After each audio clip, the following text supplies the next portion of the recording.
You're listening to the Vox Media Podcast Network. This is What the Heck with Mike Heck on MMAfighting.com. Now, here is your host, Mike Heck. What the heck?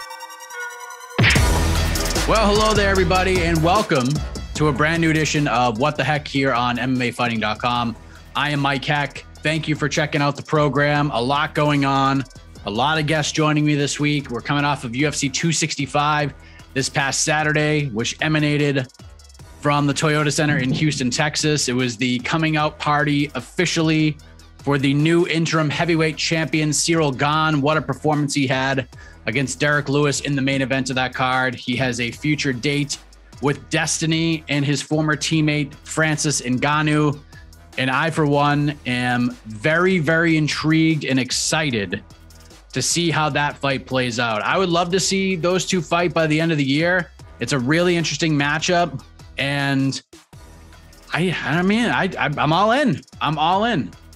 It's amazing how recency bias this sport can be, because Sean Al-Shadi was talking on our post-fight show, which you can check out right now on the YouTube channel or wherever you find your favorite podcast. And he said he put out a poll and 80% of people picked Cyril Gane to beat Francis Ngannou right off the bat. Now, I don't know if Cyril Gane wins that fight. I don't know if Francis Ngannou wins. Who knows? It's a fight, and that's a really interesting matchup. The styles make things really, really interesting.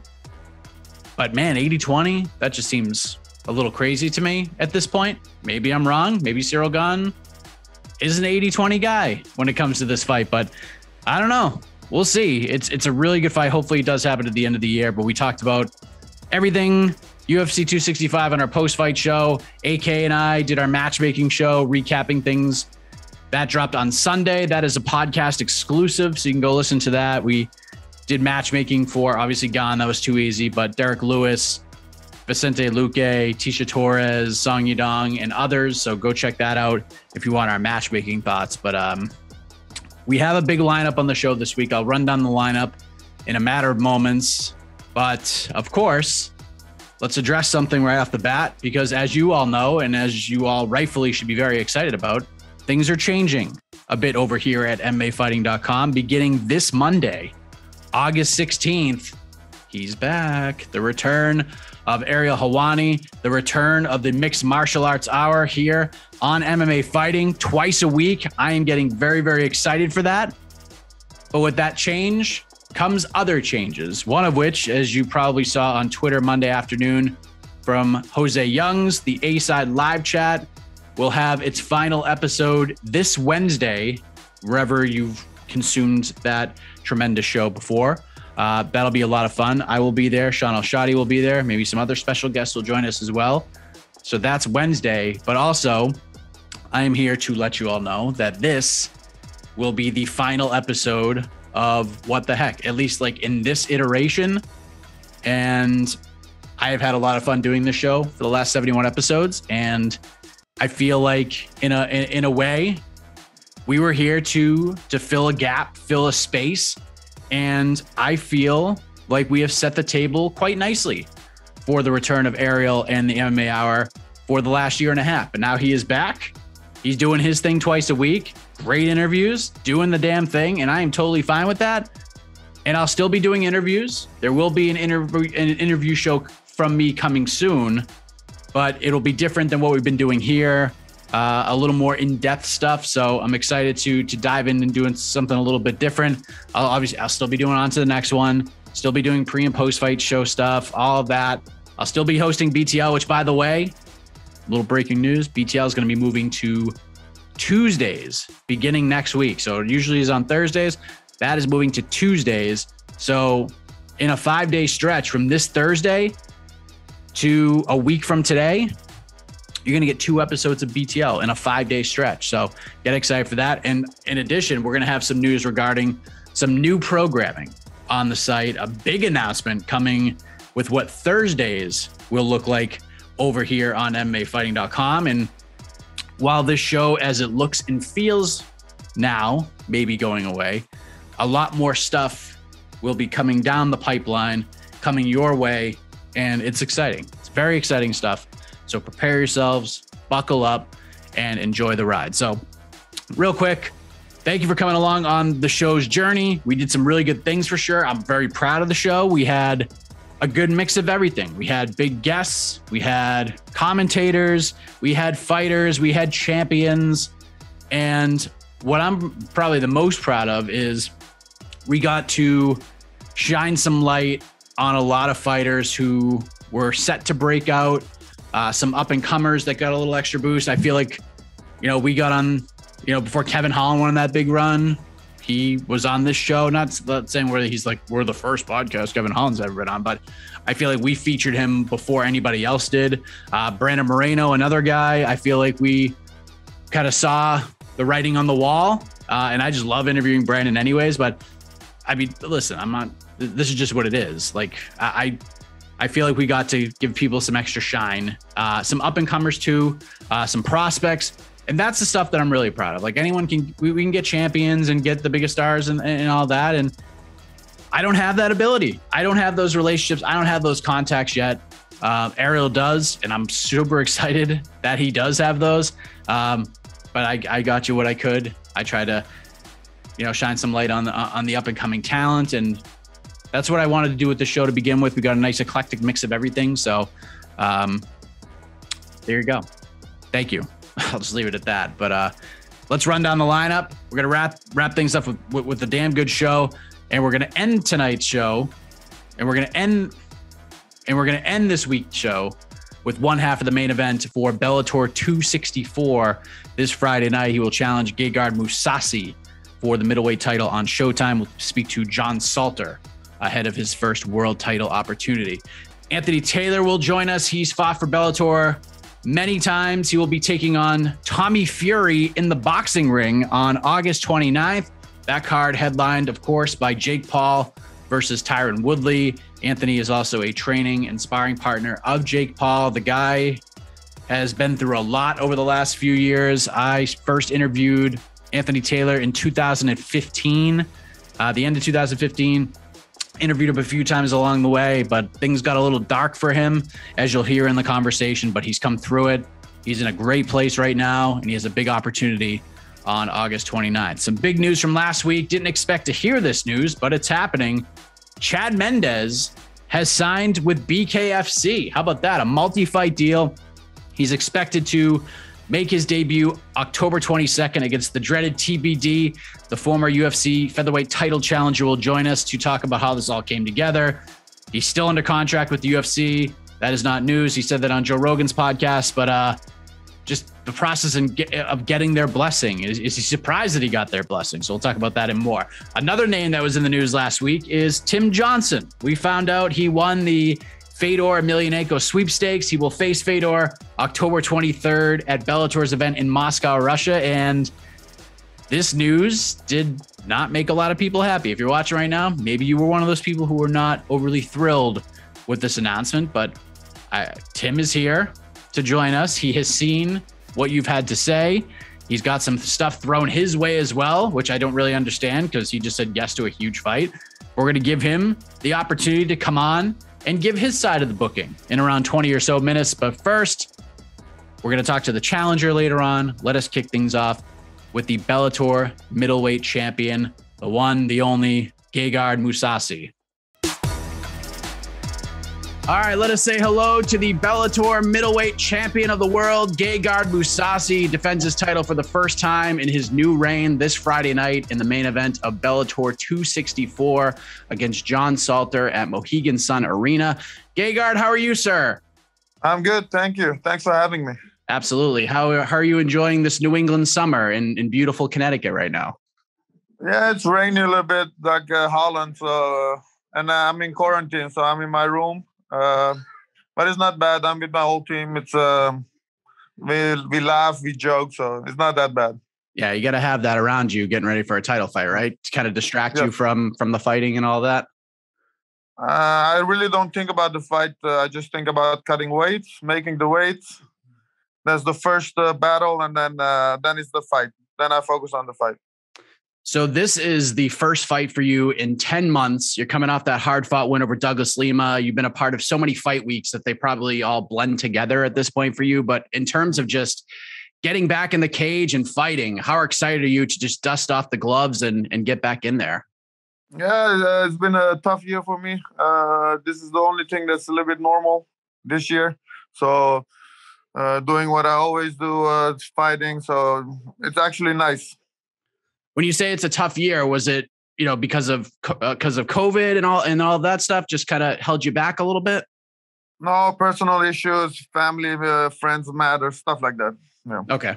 We'll leave it at that. But were you hoping to fight a little bit sooner, especially with everything going on? Like, I mean, you can only take the dates you're given from the promotion, but were you hoping to bounce back a little bit quicker than this? Yeah, definitely. But they couldn't give me any fight. They didn't have fights till April. I don't want to be on the sideline for 8 months. And before that, I was also on the sideline for almost a year. So I'm fighting once a year now. That's just not a lot.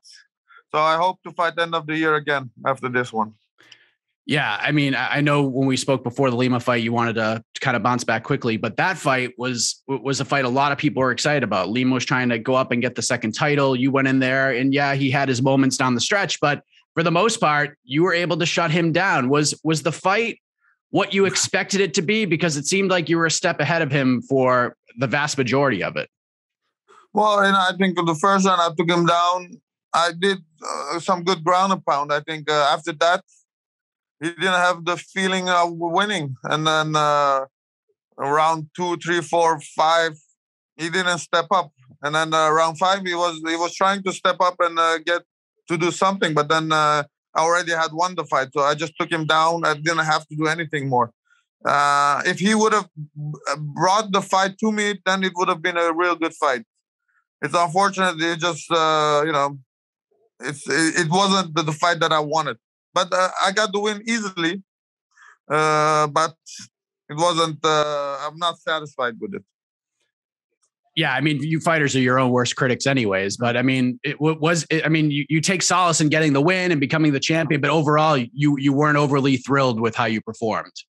No, definitely not. But it always depends on the opponent. And I think with John Salter, he will have to bring the fight to me because he doesn't want to fight stand-up. So it will be a lot of wrestling. It will, but I have to work with him. I'm not going to be laying down on my back. So it's just the mentality of a fighter and the style, So I think this fight will definitely make sure someone's going to get finished. Lima said after the fight that he felt the biggest downfall was, obviously you got going, you're trying to get going a little too late in the game, but he said he showed you too much respect in the fight. Did you notice that at all? Did you feel that from him? Well, I think after I took him down, I think he felt the strength difference, and I did hurt him with punches. I think it didn't, maybe his face didn't this change, but I think I earned the respect in the first round, and after that, I think he didn't really. He was just happy fighting, not getting to a real war, let's say. Do you feel? Did you watch his follow-up fight with Amosov when he lost the title? Yeah. What did you think of that? Did you think he didn't maybe learn enough from fighting you, and especially with the wrestling and everything? Because Amosov's a monster, and like once he gets a hold of you, it's really hard to stop his takedowns. Yeah, I did see his fight. Maybe also a weight cut coming because he was a big middleweight when I fought him. He wasn't Rory McDonald, so maybe the weight cut was also difficult for him. And I think his opponent was a gamed opponent, Sometimes you can always say, oh, it was because of the previous fight. You always will look for a reason. But I think his opponent had a good game plan. Didn't do anything. Just took him down, controlled him. But it's also credit to his opponent, I think. And yeah, I don't know. He will be back, I'm sure.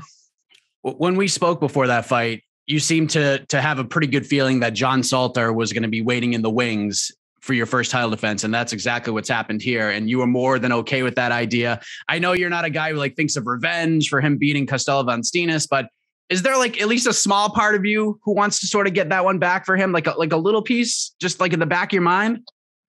No, I really haven't thought about it like that. I just see him being an opponent, and he's fighting for the belt. He's hungry. I see him as a challenger. Nothing more, nothing less, Costello wasn't hurt in that fight. I mean, he just got taken down and controlled. It wasn't like he hurt him and now I want the revenge or something. So this isn't personal at all. This is just, I mean, it's the fight business, right? Yeah, of course. It's a fight. He won, so it wasn't a dirty fight, anything like that.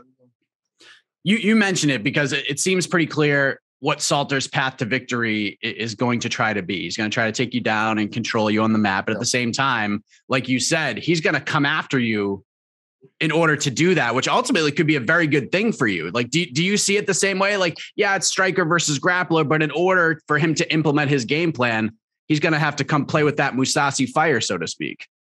Well, yeah, I think also, especially it all depends how I want to fight. I want to really get the finish this time because the last two fights were not finishes. I was just too tactical. So I want to I want to really fight him, and he will have to bring the fight to me. So I think that's going to provide a good fight.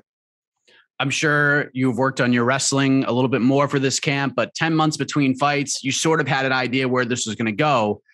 Did you put on a little bit of size? Like, did you have a little bit more of an intense strength program to add a little power in preparation for this fight? Well, the strength is going to be better than ever. But yeah, he will know. I think he will be surprised with the strength difference. But I didn't do any of the weightlifting. I'm a little bit heavier than the same weight cut. Everything is the same. Nothing different. I will make the weight a little bit more difficult to lose the weight this training camp, but I'm 100% ready. So if you weren't lifting weights, like what were you doing to sort of increase your strength? Eating bonbons and chocolate. So you're eating that strength. You're eating that like Popeye with the spinach. I'm heavier. Also, with age, you get a little bit more heavier. It's more difficult to lose weight than you're a little bit. In the last 2 years, I got older. And I didn't have many fights to be in shape constantly. So maybe got bigger by naturally, There you go. Look at you. See, we're a little bit older, but we're still spry at our youthful older age, right? Yes. Come on. We're okay. I mean, look, you've been doing this for so long. You're not in the prediction game, so to speak, but you want to go out there and get a finish. But what kind of fight are you at least expecting here? Like, how do you see this all playing out in your mind? Well, I expect a very high-paced fight because the way at least I want to fight him is if he takes me down, I work constantly to get up. So, and in the stand-up, he's not comfortable. So he will have to work for the takedowns constantly, and that's going to drain his energy. So it's very easily the way we're going to fight him. We're going to fight high pace. So he gets tired, and he gets tired from the takedowns. A little bit like Chris Weidman, He will, even if he takes me down in the later rounds, the takedown won't be that explosive. It's going to be much easier to defend the takedowns. It's gonna be a really interesting fight. But I mean, you mentioned Chris Weidman, and I know you talked about recently what happened in his last fight. You two certainly have not been the best of friends over the years, but no, I don't have anything against Weidman. I know it's not personal, but yeah. But you said that you thought he should retire after what happened, but it doesn't seem like that should be on his to-do list. He has another surgery coming up. That was just a horrible, nasty injury. Why do you feel that he should retire? Well, it's not up to people ask me my opinion. It's not like I go on media and say he should retire. But if they ask me, I say if it was me and if I had 29 surgeries, I would say this is not good. And especially if you get knocked out like 3-4 times in a row, and then you break your leg in a bad way, where it's going to take a year to cover. At this age, he's a little bit older than me, I think, 37 maybe. And then he's going to come back at 38, 39. It's difficult to come back. And then how long are you going to continue? at 38, 39, you're over your peak. You know what I mean? It's not like you're going to get better, especially coming losses.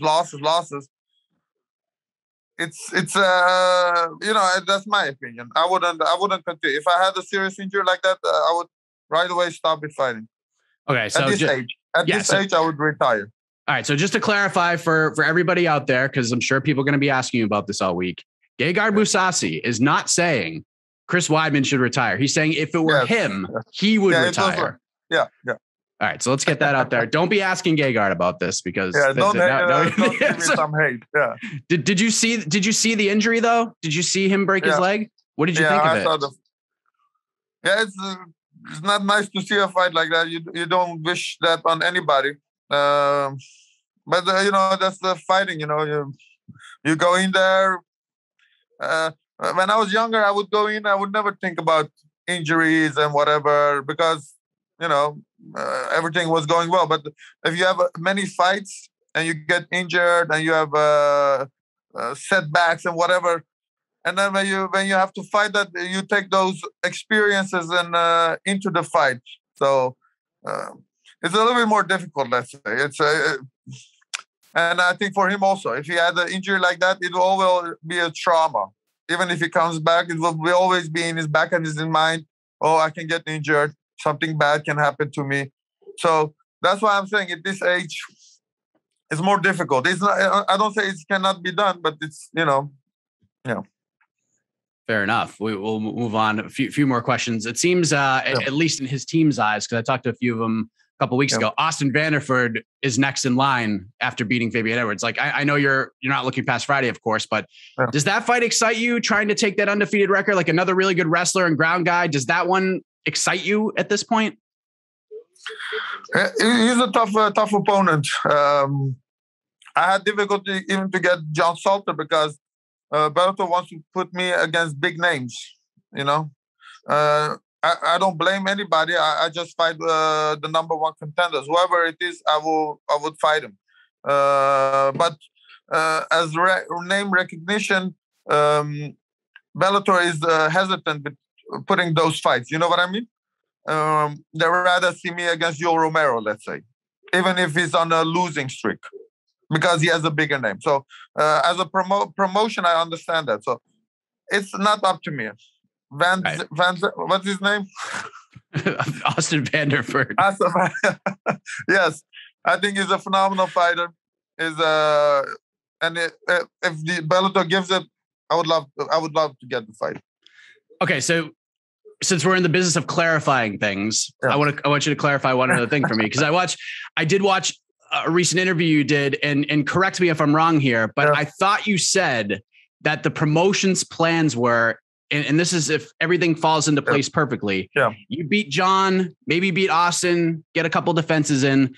Is the plan to have you face the winner of the light heavyweight Grand Prix? Did I hear that right? Yeah, 100%. I will have to fight him eventually. So whoever the winner is, that's the fight we're going to do. All right. Going back to the fight schedule you've had recently, like one fight in 2020, one fight on the books for 2021. You like you said, you want to be more active, and with the world being what it is, obviously it's a little bit tougher these days.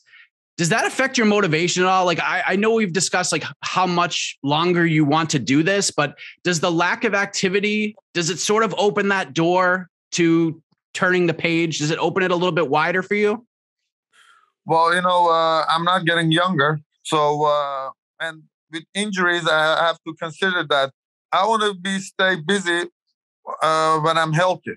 One injury is going to set me back another 6 months, maybe sometimes a year, So when my body is healthy, I want to fight as regular as possible. But if I fight once a year, I'm aging and no fighting. So eventually, it's not like I can make 10 fights. Let's say if I fight once a year, eventually I will retire with 4 fights. After 4 fights, I'm retired because I'm 40 maybe. So, but if they give me 8, 9 fights, I will retire after in 4 years, let's say, with 10 fights. It's not up to me. I just want to fight, and we're gonna push for that. Yeah, and if you go up to 205, you're probably gonna want to take some time to to get a little bigger. Yeah, that's also a problem. Yeah, then I have to build, put muscle on. That's going to take me another 6 to 8 months at least. It's not like, you're going to get 20 pounds of muscle in a couple of months. So that's another thing, but I can understand why they want me to go up to light heavyweight because, also the challenge would be nice. I would welcome it. Yeah, there's some big names up there. Like, is there a certain fight up there that has kind of eluded you over the years that you really want? Like, I mean, Yoel Romero seems to be a popular name, gets brought up all the time. There's Rumble. There's some bigger names. Yoel Romero, I can fight him in middleweight. Why would I want to give him the advantage at the light heavyweight? Because he will have a lot of advantage at light heavyweight. I think light heavyweight, Anthony Johnson would be most favorable. As a big name, I would love to fight. Yeah. What did you think of his last fight with they brought in a substitution? Yeah, I think he did well, especially being he's still the same guy. He knocked out. Anthony Johnson is not the most. He's just powerful. He just knocked people out, and that's what he did. But he got caught himself. But coming out of retirement, I think that was a good performance. He will get his rhythm back again. There you go. But look at you. You're still in your prime. You got a title defense coming up on Friday in the main event of Bellator 64. You're back on Showtime, Gegard. Some nostalgia, yes. Right? That's got to be pretty cool. Yeah, it's nice. But, when I fight, I don't think it's Showtime or CBS or... So for me, it doesn't make difference. It's just another fight. Did you think about that at all? Like back in the Strikeforce days? I didn't even know it's on Showtime until this week. People mentioned you're on Showtime. I was like, okay, that's nice. Oh, there you go. So that doesn't even you're just fighting. It doesn't matter what network it's on. Yeah. Well, there you go, man. Well, Showtime is better because there are more people and, maybe opportunities for boxing or whatever, It's always nice to be on a big network. Would you want to do that? Maybe get into do a boxing fight here and there. Maybe you fight Jake Paul. Who knows? Everyone is doing it. So if they give it to me, why wouldn't I do it? Yeah, go fight Jake Paul. Everybody else wants to fight Jake Paul. I always wanted to do boxing, but they just but Jake Paul has so many options. So if they invite me and say fight Jake Paul, why wouldn't I fight? But I think there's 100 people in line to fight. And you're not, you don't want to be one of those guys. Yeah, I would. Why not? 101. Now we got 101. Because he brings a lot of attention and he does promote it well. People don't like him, but I think he's a decent boxer. And he brings a lot of viewers. So it's entertainment. This fighting business is entertainment. This is not, it's not the Olympics where it's all first sports. And then at the Olympics, if you win gold, you get 30,000. At least this is entertainment. You get paid much better. This is first entertainment, and then it's sports. So, Jake Paul is a good thing, I think. And they're doing well. See, I'm glad you said that. I agree with you. We have to take this for what it is. Like, this isn't like sport per se. I mean, they're boxing, but at the same time, it's a circus. It's fun. Just enjoy it for what it is. Yes, 100%. Do you think Tyron Woodley could beat him? To be honest, no. Tyron Woodley is 40. He has lost all his fights. They choose him because he's a short guy. He's not a boxer. I don't know why people think he can box. Who said Tyron Woodley is a boxer?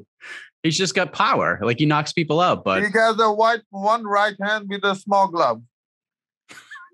So you don't think it's going to go well for him?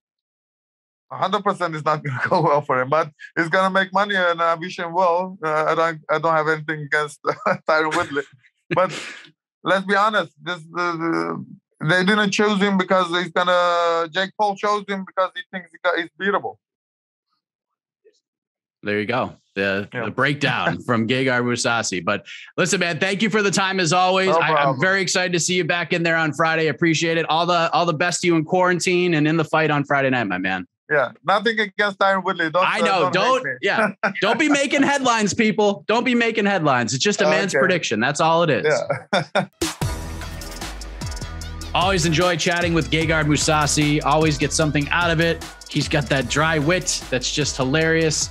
And it should be a pretty interesting title fight on Friday night in Uncasville, Connecticut. Stylistically, man, it's interesting. And we'll hear from John Salter later on to get his take on the fight and how he sees it all going down. But we're going to move ahead to our next guest. He'll be headlining a big Bellator card himself, this time in 2 months in Russia, whether you like it or not. Tim Johnson. All right, let us welcome in Tim Johnson. As you may have seen around a week or so ago, this man filled the spot that a lot of people in the heavyweight division were hoping to fill. He's scheduled to travel to Moscow, Russia to fight Fedor Emelianenko on October 23rd. Tim, first off, congratulations on getting the fight. How are you? Thanks. Appreciate that. Doing pretty good. Life is, getting a little more hectic by the day, I guess. I bet. It is great to have you here. A lot to discuss with you. First off, we heard a lot of names in this conversation. You were preparing to fight for an interim heavyweight title against Fedor protege Valentin Moldavsky. When this news started to come that Fedor was coming back, how did this all happen? Like, what was sort of the timeline from that fight with Moldavsky for the interim title to landing this fight with Fedor in October?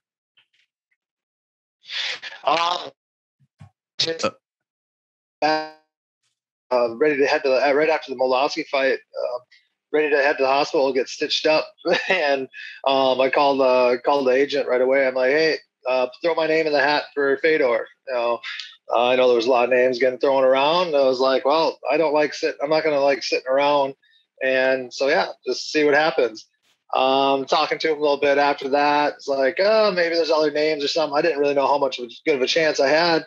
And yeah, they called me. It's like, hey, they decided on you. And yeah, that's kind of surprised by it. And, that said, I wasn't expecting the backlash from it that I thought.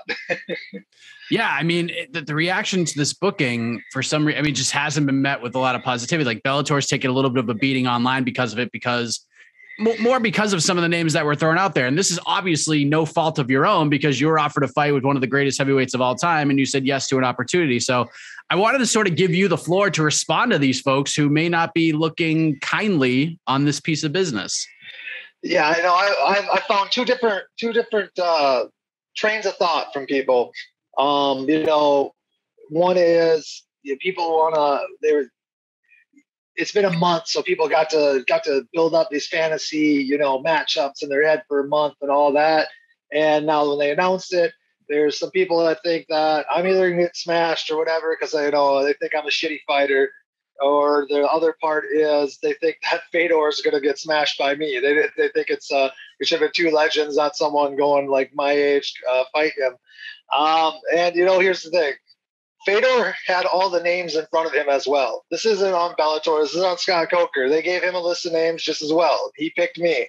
The reason why I think he picked me is he got 25 minutes of firsthand experience. He doesn't want to. Fedor's a warrior. He's been in this forever. He doesn't want to go out there and get an easy knockout win or fight someone who's washed up. He wants to fight. And, he knows that I'm going to go out there and bring a fight to him, and it's not going to be easy. And he's come back with your shield or on your shield type of personality. And that's why he picked me. And everyone hating on me, I don't know what to tell you. I'm going to go out there and freaking, try to knock off a legend. And yeah, I'm on roster and I'm ready to fight. Everyone else is hypotheticals. Here I am. I'm ready to go. So people have actually been giving you personally grief about this, like on social media and stuff. People have been saying stuff to you. Really? Well, no, just on like Twitter comments, but my name will be in their mouths when they're like saying shit like that. Yes. I mean, it's like you can have an issue with the matchmaking if you want, but it's not your fault. Like, what are you going to do? Say no to fighting Fedor? Like, seems a little ridiculous to me. Exactly. Any Francis or Cyril, any of these guys, they had any heavyweight at any point in their career gets a chance to fight Fedor, they're going to fight him just because he is the greatest of all time. Like you cannot not take that fight. And I'm more than happy to do it. I mean, you look at some of the names that Scott Coker had mentioned that, and other names that were just sort of sprinkled in, like Junior Dos Santos, Alistair Overeem, Josh Barnett, who I talked to, he really wanted it. Even Jake Hager made a case for this fight. So, I mean, I know ultimately, and you, what was that face? 2 fights. You want to fight Fedor? No, then we'll move on. I mean, Fedor picked you, obviously. It seems that was the case, but like, why do you feel that you were maybe the better or the right choice over all those other guys? I mean, again, it's not your problem. You're the guy who got picked, but why do you feel like you were the better guy? For reasons, I think that, Fedor picked me because he knew that I was going to be a war. These other guys, for some reason or not, maybe Fedor thinks I'm going to be easy win for him. I don't know. Maybe that's why he picked me. I don't know. And I'm just going off of what, some insiders, some people from over that camp or that side of the world have kind of been telling me. And, they have a lot of respect for me. They told me they like my style. They like the way I fight and the way I present myself. And everyone who doesn't want to turn into this or tune in and watch this for some reasons they're angry at it or whatever, you'd be stupid not to watch this fight. If this is his actual last fight, this is going to be Fedor putting everything that he has into these rounds, into these minutes, into these seconds of this fight. He knows it will be his last one if it is, and it is going to be a war. He's not going to be, he's not going to get accidentally tapped on his jaw and drop. He's going to have to be taken out on a stretcher for him to want to come out of this fight, and that's what I'm preparing for. I'm preparing for Fedor 10 years ago, not Fedor, his last couple fights. The fog, like the negativity that has appeared since this announcement's been made. This is MMA. Things change all the time. The news cycle frequently changes. Do you feel like the closer we get to this fight, the more the fog will fade away and nobody will have a big problem with it? Yeah, I think so. I think the main problem is, like I said, everyone had this fantasy land of things people are like, oh, he'll fight, Brock Lesnar. Like, where the heck did that come from? I don't know. People, it's just like, they just had this fantasy built up and then they're like, Tim Johnson, who the fuck's Tim Johnson? Well, fucking look me up. It's not my fault you don't know who I am. I've been in the game for quite a fucking while. Do you feel like if the announcer was just like, I mean, I know you're already getting ready for a title fight, but if they just came out and said, Fedor's coming back October 23rd and fighting Tim Johnson, just without any of this other fantasy matchmaking, do you think like no one would have cared? Like it just would have been, cool, Fedor's back? There'd probably been like 10% that would have cared. And the rest would have been like, oh, okay, well, we get to watch Fedor fight, So yeah, it is. Everyone just had this fantasy built up of, maybe it'll be a tag team match or something. I don't fucking know. But the fact of the matter is you're getting this fight now. You are signed on to fight Fedor in Moscow. Like, how fired up are you for this opportunity just for yourself, man? I'm stoked about it. My friends and family, everything that I like, they always scratch their head, but since I've been in like high school, I'm like, man, the one country I want to go see is Russia. Now I finally get to go to Russia and get to fight the greatest heavyweight of all time. And while I do it, I mean, it's like kind of a dream come true.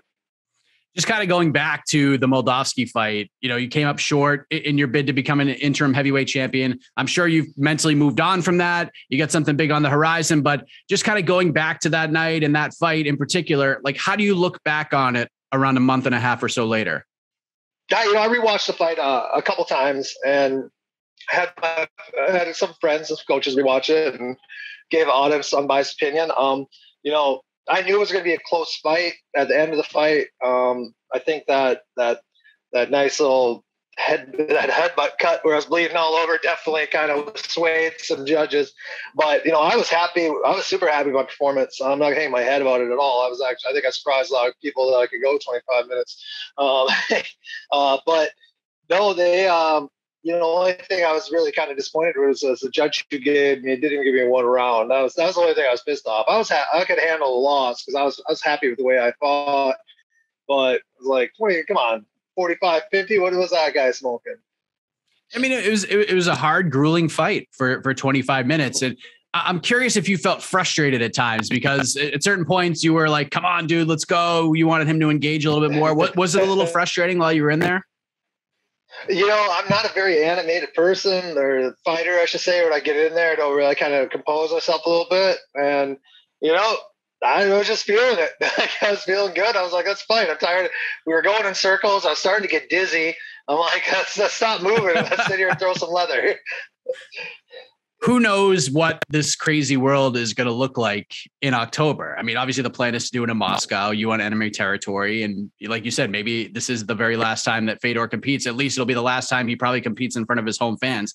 How much does that add to this equation? Like, I know you've always wanted to go to Russia, but being able to be the American and go over there and fight a Russian hero, like, you must be loving this. No, I am. I definitely am. I imagine it was probably even a little more intense than when I went and fought in Brazil. I fought a Brazilian in Brazil, that goes oodale. I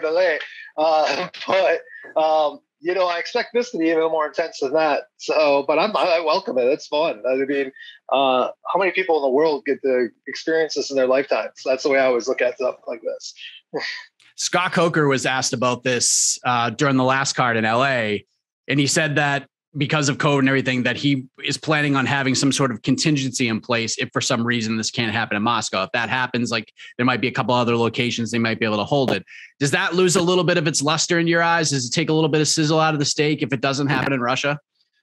It will a little bit. I'm going to be just speak frankly and honest. Yeah, I mean, that's part of the lure of this whole thing is, we're fighting in Russia, in Moscow, and yeah, that would take some of it away, but still, it's Fedor.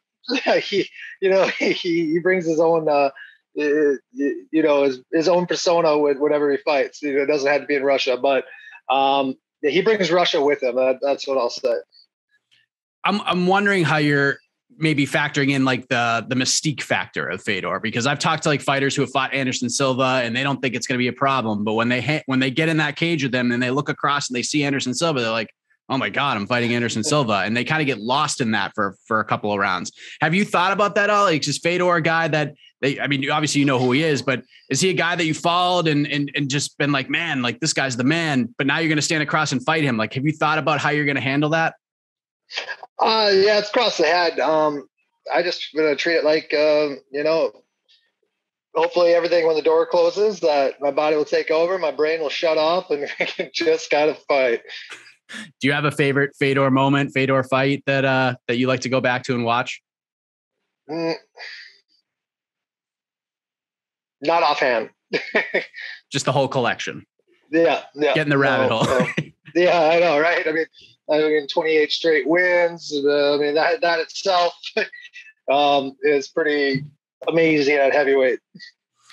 What will beating Fedor Emelianenko mean to you? Like, what does that do for you personally? Like, I know it does big things for your career, your legacy, to have that name on your resume, but what does that mean to you personally to be able to go into Russia, get a win over Fedor? Like, what will that mean to you? I could forever hold that. I can put that feather in my hat forever, 20 years down the line when people are talking about the greatest ever and all that. Like, I fought him, and actually, you know what? I beat him. It's be something cool to be able to say. Right now, you're in Minnesota. You wear many hats. Tell the folks why you're in Minnesota right now. Actually, I just flew into Minnesota today. I got to go up to Camp Ripley for a week of military training. So gotta check dot the I's, cross the T's, and make the check marks for all of our yearly tasks that we have to get done. So I'll be up there playing with C4, going out to the 240 range, qualing, and just kind of doing that old Army Guard thing. There you go, man. How often do you have to travel to take care of that business? That's once a month and 2 to 3 weeks a year. So like this one's actually condensed to 5 days, which is usually 2 weeks in the summer. But since we were deployed to Minneapolis for April, kind of, took away from our training days. So they just kind of took away our training days and moved them all into like a little, I guess, compact version of our 2 week training. What was that like being in Minnesota in April with everything going on, being deployed out there? What was that like for you? It was interesting. I got called a few names, and yeah, no, but other than that, that was, like I said, just a little bit ago about fighting Fedor or something like that crowd. How many people get to witness that for stuff like that firsthand? I love, kind of being in situations like that. I recognize that not everyone gets to be in those positions, and I take it to heart. And here you are. And now you're going to go into that territory October 23rd. Tim, I appreciate you giving your thoughts on all this. I don't think any criticism at all should be thrown your way. It's kind of ridiculous. But any parting words for the fine folks tuning in or listening to this conversation right now before we let you go? You know what? I think I'll just reiterate that if you don't want to watch this fight for some reason because you got a chip on your shoulder about me being the opponent, I would highly not recommend not doing that. This is you'd be stupid not to watch this fight. Like I said, Fedor is going to come out and be an animal, and I'm going to try to tame it. There he is, Tim Johnson. And again, if you don't like the booking, that's fine. I get it. I understand there were lots of names, lots of carrots sort of dangled in front of us in terms of who it could be, but you can't blame him. You can't blame him. And as I said on other shows, I don't even know if you can give Bellator that much of a blame, because you knew that Fedor had a lot of power, a lot of stroke, if you will, for all the old 90s Attitude Era pro wrestling fans. It was up to him ultimately. Fedor's going to pick who he wants to fight, and maybe it sounds like that's who he picked. So don't get mad at Tim Johnson.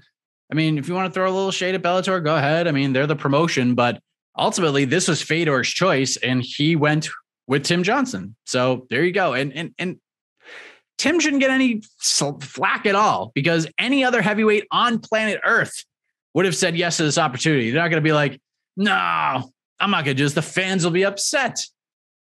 No way. So there you go. Big opportunity. He is one of the good guys in our sport. He's a soldier. On top of that, he's a vet, and he's a fighter. And it should be a fun fight. It should be a fun fight. Well, let's move ahead to the newest name on the BKFC roster. Let's welcome in Chad Mendes. All right, big news last week. We found out via the Joe Rogan Experience that Chad Mendes is back, but it's happening in BKFC. Signs a multi-fight deal with the promotion. This is very exciting stuff. Happy to have Chad Money Mendes with us right now to talk all about it. Chad, good to see you, man. How are you? Yeah, thanks for having me, man. It's been good. Just got finished with the hard practice and jumping in the office, get some work done before workout number 2. So it's great to talk to you. It's definitely been a while since I've been doing a lot of this media stuff. The second one today, so I got to get back in the swing of this stuff for sure. Yeah, you seem like you haven't missed a beat, Chad. I think it's been like 5 or 6 years since we spoke. So time has fled. We're at different places in our lives. It's just crazy, But I'm not going to beat around the bush, man. The first question is an obvious one. How did this happen? You were retired from MMA. I know this is different, but still there's punches to the face. And, there's a lot of the same preparation that goes into this. And a lot of people feel that the sport can be a bit more brutal than fighting in MMA. Like, how did this all happen? I mean, for me, when I left the UFC, I mean, there was a few reasons for me leaving. Obviously, I was still in my prime. Still competing with a lot of the guys, the top guys. I mean, my loss came to Volkanovski, who's now, somebody that's just been crushing through everybody. But for me, it was, we were about to have our first baby. We have a baby girl at that time. So obviously that brings a lot of different emotions and stuff into the fight game, at least for me anyways. But, and for me, I just started, I launched an outdoor service back in 2015 and at that point had been dumping a ton of time and energy into growing that. And then started a couple other businesses as well. So for me, going into that last fight, I feel like there was a lot of other things on my mind that I was, dumping my time and energy into that, MMA it's dangerous. Like, as much as I love it and I love competing, if you're not 100%, focused on it, you can get in there and get hurt for sure. So I just, at that time, my contract, when I signed it, it would have been 4 or 5 years ago, was a decent contract, and it's not a good contract anymore in the UFC. And for me, it was like, look, I'm making X amount of money. I can make that double doing stuff in the outdoor industry and doing these things with my businesses. Like, is this something I'm even like in the mood to do anymore? Is it something I love? Like, why am I doing this? And so I basically just sat down with my wife and the team, and we kind of just game planned and figured that, look, I'm just basically going to hang them up. I'm going to go start these other ventures and put a lot of time and effort into growing this stuff. And, who knows, if there's bigger opportunities that come down the road, I'm going to be open to it. I know I'm still able to compete with the best in the world. That was never any issue of me leaving. I just at that time felt like it wasn't right for me anymore. And, getting in the last, I don't know, year, just getting back into the gym a little bit here and there and really picking up the training over the last couple of months, I've just really gotten that itch to compete. And, I'd say over the last, it's probably been a little less than a year. I know on Rogan's, I said it was probably the last year, but a little less than a year, but we've been kind of going back and forth with these guys, talking numbers, and when the right numbers get thrown out, it's pretty hard to, especially when you have that itch, to say no to it. And we ended up figuring out a price that worked for me, worked for them. I get to basically get in there and compete in a sport that I've always wanted to try. Boxing has always been something I've been interested in. Obviously being a wrestler my whole life, when I made the transition into MMA, boxing was like my favorite thing out of everything that I got to train. It was like that new thing. I took to it really well. I think being explosive and powerful, and basically my body style, it just worked well for me. I was able to figure out the techniques that worked great for me. And so wrestling and boxing when I was in the UFC were basically like the heart of my style. It was late in my career that I finally got confident enough to really start throwing my hands. And when we got that stuff dialed, I felt like, my fight game completely changed. I was going out there and knocking guys out. And, I had a complete stand-up war with Jose Aldo, fight of the year. And so, I feel like even my fight with Conor, I was, getting some great shots in on the feet. And, I just felt good with my striking. And so for me, it was like, look, this deal makes sense. I'm still in my prime. Obviously my baby girl is older now. We have the whole baby situation figured out. We have our second one coming now, but, it was just a big, scary thing at that time, and so I feel like we are confident as parents now. And I feel like it's a time where I can get back in there and compete while I still have the opportunity. I'm 36 years old. I turned 36 in May. Probably maybe have 2 years, maybe 3 years before I'm probably going to be like, look, dude, that's probably enough for me. But like I said, this opportunity came up, I'm training, I feel good. So why not get in there? And to bring up the point of it being brutal, I just talked about this in the last interview. Think about when the UFC was first growing. Like everyone looked at it like it was so barbaric. Like my manager was telling me, he's like, back in the day, we could not get any company to sponsor any fighters. They're just like, oh no, we cannot be a part of that. That is just too barbaric. Like we can't be associated with it. Now it's like everybody wants to be a part of it. And I think we're probably moving in that direction. But really, I personally think MMA is way more dangerous than bare knuckle. I got someone throwing head kicks and cracking basically a baseball bat against my head. I got big knees. I got elbows. Wrestling, people trying to rip limbs off and tear tendons and ligaments. And, I think the room for error is definitely a lot bigger in the MMA side. Yeah, I think you're going to get cut a lot more with bare knuckle just because it's sharper surfaces, but the concussion is not going to be any different. If you take an MMA glove and look at it, you got about a half an inch of padding. So I'm basically taking a half inch, maybe even less, off of your knuckle. So it's not like it's going to change much of the concussion to the head, but all in all, that was kind of my arguing point with a wife anyways, because she's not, she definitely doesn't want me getting back in there and getting hurt, which is understandable. But for me, this is, it's always been a passion of mine. It's been something I absolutely love to do, and that's competing. And like I said, I feel like I'm still in my prime, so I need to jump on this while I can. So did you approach them? Did they approach you? Like, how did the conversations actually start?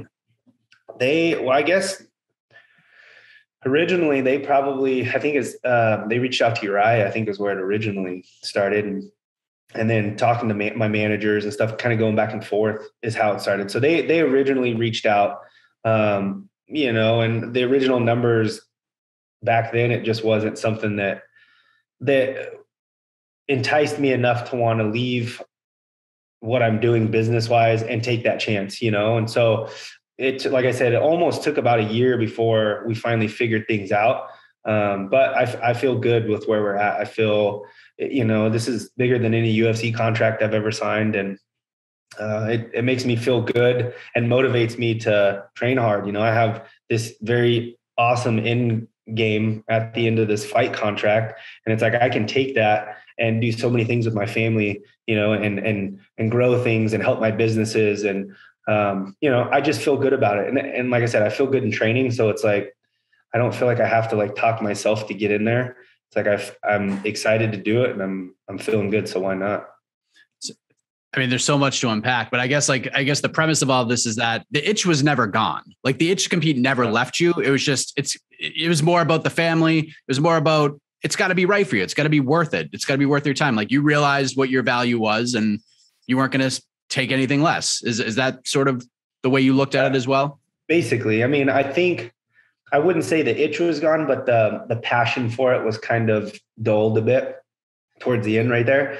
I just, like I said, I was growing the different businesses and I was getting ready to have the baby. So there were so many other things that were pulling my attention away from the fight game, and that excitement for it just from doing it for so long, I think was dulling, and without that excitement to want to get in there and train, to want to get in there and get better, to want to get in there and get punched in the face. It's a tough sport, man. It's a tough road to fight through that and do it. So, and I always told myself I would fight even when I signed in college with my management team. And my goal was I'm going to fight till about 35. I'm going to reassess my life and see what things look like. And if it's something that makes sense to keep going, I'll keep going. If there's another avenue, I'm going to go do something else.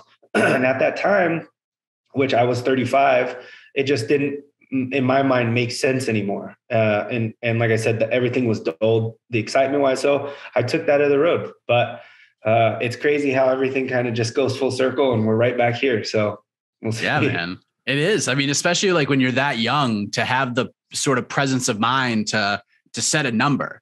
At 35, we're going to sit down and reassess this. A lot of people might do that, but then like a year later, it's gone. Like they're so busy with everything else. So did you have that like written down? Was that something that you had to sort of work with the entire time? That was always in the back of your mind, like 35, we're going to sit down and figure this thing out.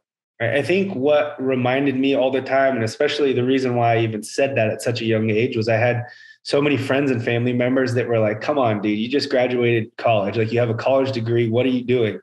And it's like, look, I've competed. I started wrestling when I was 5 years old, never took a year off from 5 all the way up through college. And it's like, what am I going to do? Like, I don't want to go sit in an office if I don't have to. Like, if I can continue to compete and make money, it's like I could have tried for the Olympics, but, you don't make much money in the Olympics. And it's like, if I have this opportunity to get in there and compete and make money and start growing financially, like, why wouldn't I do that? So I think it was those people that were kind of always like, well, I don't know, just be safe. And so that's kind of where I was like, all right, well, let's just set this boundary. Like when I get to about 35, let's reassess. And that way I'm not doing it into my 40s. And obviously everybody's worried about brain damage, which I am too. That's always something that I've paid attention to. I lost a good buddy to CTE a few years ago. And, that even retiring, that was something that weighed heavy on my mind. Like, why am I doing this? Like, is this something that, am I being selfish basically because I want to keep competing? I'm making money, but I could probably make money the same amount or more doing something else that I'm not damaging my head for, am I just being selfish is kind of what I thought. Almost felt guilty if you know what I mean. But, it just, like I said, it didn't make sense at that time. And so we, like I said, took the different road. We grew the businesses. I feel very confident with what we have going over the last few years and how we've grown these things. And for me, it's really just me living my dream, which is freaking phenomenal. But I think comes full circle with grinding my whole life and going through the wrestling and then jumping into the UFC and building the brand and pushing through those awful days of training when everything hurts from head to toe. And, I think that all just kind of came full circle. But, we took that other road. And like I said, it led us right back to where we are now. So who knows, maybe this is what I'm supposed to do and where I'm supposed to be. There you go. I mean, I have a child, I have a wife, so I understand that maybe there's some trepidation on her part to, not just coming back, but coming back into something that's, compared to the UFC. I know bare knuckle boxing's been around for centuries, but in terms of being in the mainstream or for a lot of eyes to see, like you said, like it looks worse than it probably is. So how long did it take for you to actually get the blessing from the wife and get the go ahead? I wouldn't say I necessarily have the blessing still, but we've kind of talked it through. And I think just kind of explaining this stuff to her, like honestly, like I probably have more of a chance getting injured in MMA than boxing, and I think laying all that stuff out, it kind of opened her eyes a bit. But yeah, I mean, she just loves me. I understand it. She doesn't want me going out there getting hurt. If we can be successful doing other things, like do other things. But, I don't want to say I'm being selfish again, but I'm kind of being selfish in the sense that I want to compete still. Like I'm not done. I'm still, like I said, still in my prime. I feel great. And this is just a huge opportunity. So it's like, but I think explaining everything, she understood, which is great. And she's awesome and definitely supports me. And she's an amazing mom. And thankfully, because it gives me time to get to the gym and do all the work stuff in between that I need to do. So it's cool. Not easy to find in the sport. No. Right.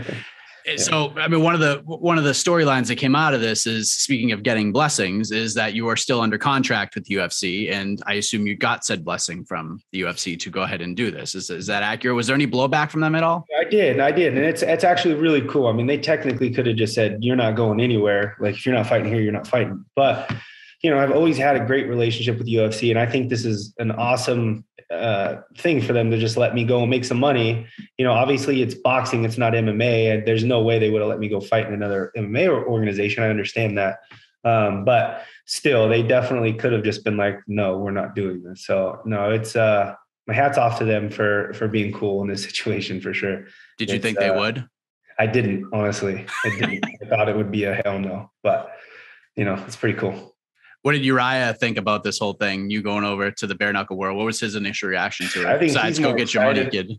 Yeah, I think he's more excited than I am. He was actually trying to kind of talk me into it from the beginning, but he knows that it's got to make sense. I mean, he understands, like, we're doing well with these other businesses. It's not anything that is needed, and so he was actually helping lock these deals up. So he was going back and forth a little bit. My manager's going back and forth a little bit. So I think there was a bunch of moving parts with all this, but yeah, Faber is definitely in there going to bat for me. So that's cool.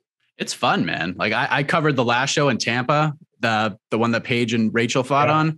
It was nuts. The whole car was insane, man. It's so much different going to one of those events and watching those events than watching a UFC or a Bellator event. It's like night and day.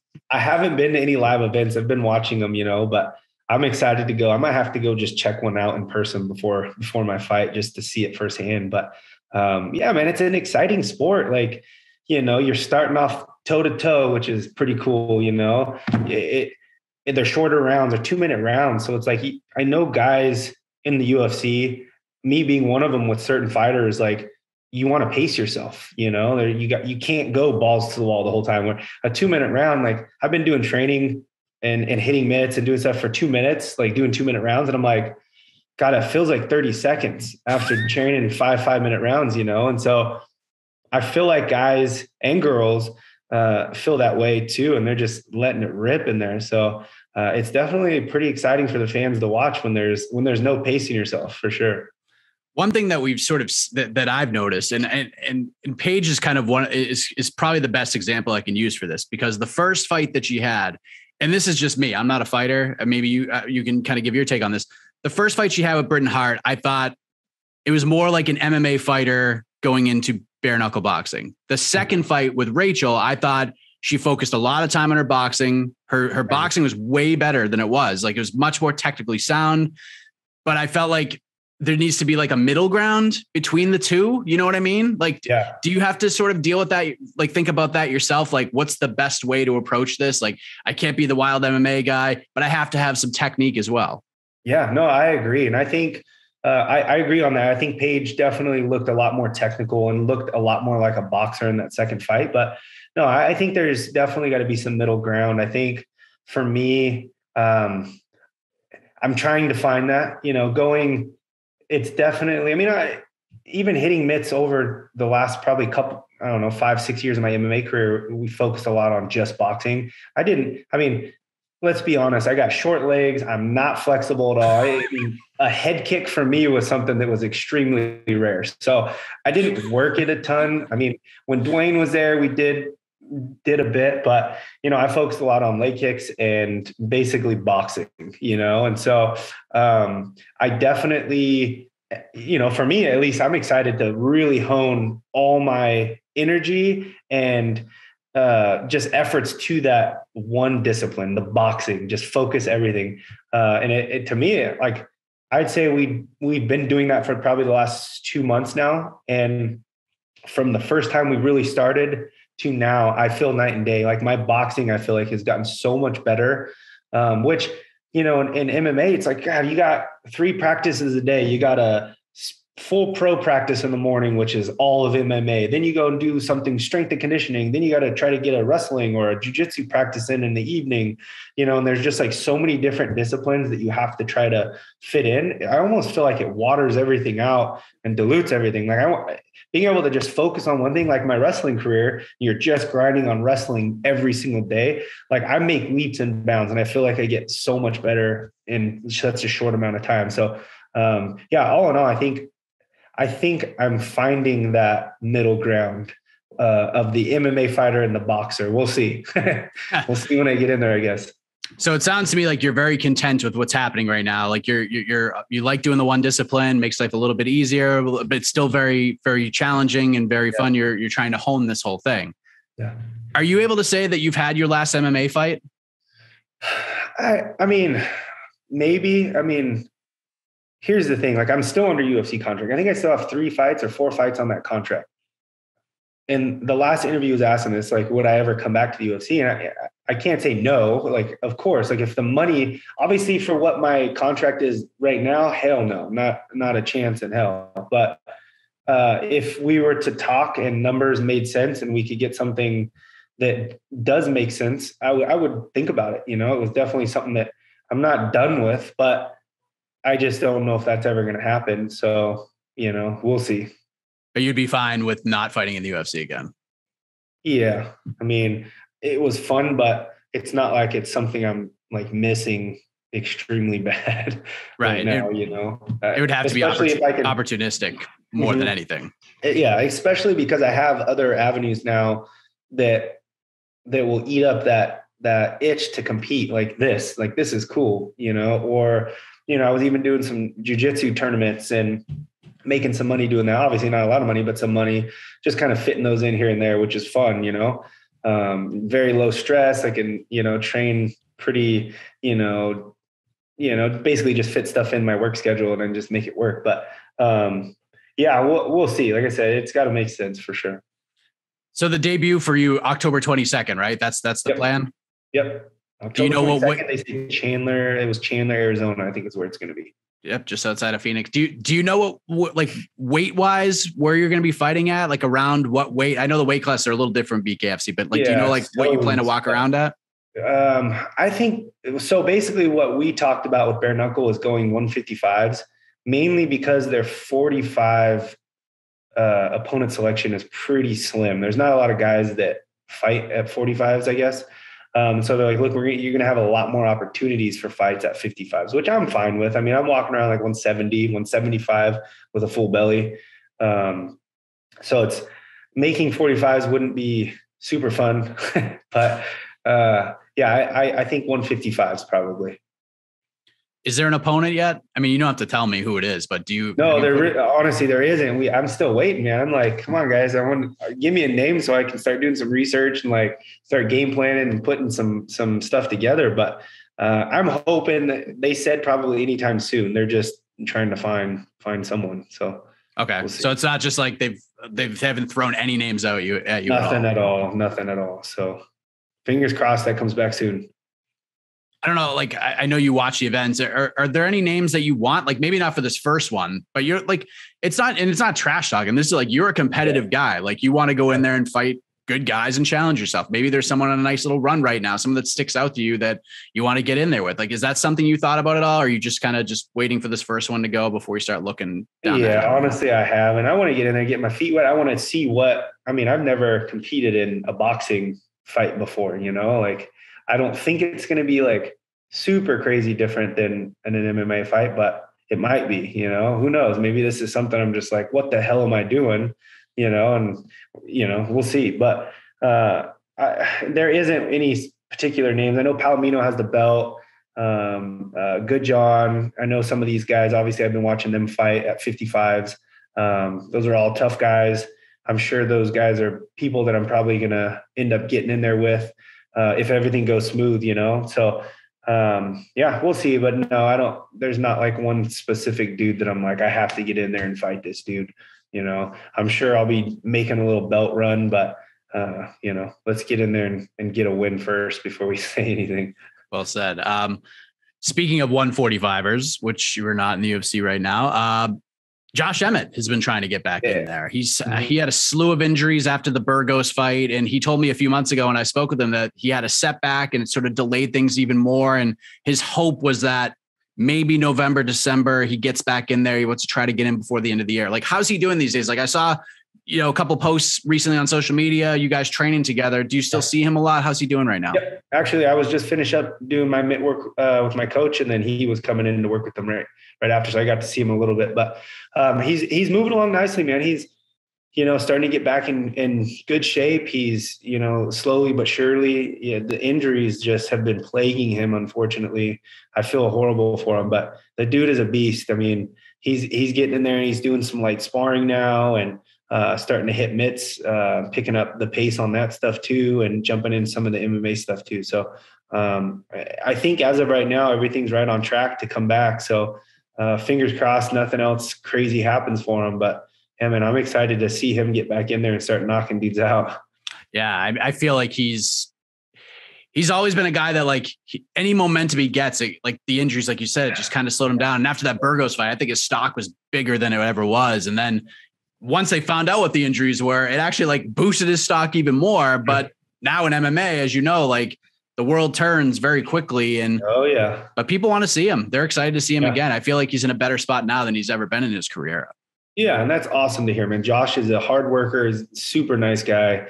And the guy just, he definitely has probably some of the highest talent in our gym. I mean, I'd say that guy hits harder than anybody in our gym. I do not like getting hit by that dude, but yeah, man, hopefully that stuff all plays out and he's back in there soon.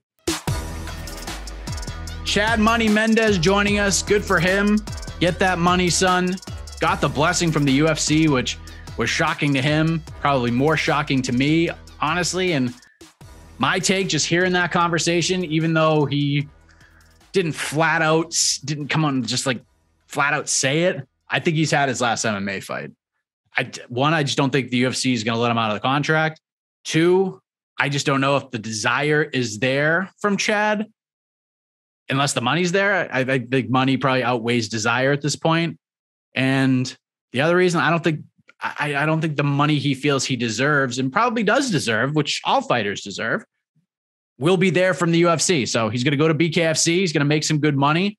He's going to keep his businesses flourishing, be a dad, be outdoors, train, be happy. And that's what life is all about. So good for Chad Money Mendes. But let us shift gears to the boxing ring with the gloves, the gloved boxing, still kind of in the MMA space as the show typically does. But Anthony Taylor, multi-time Bellator vet.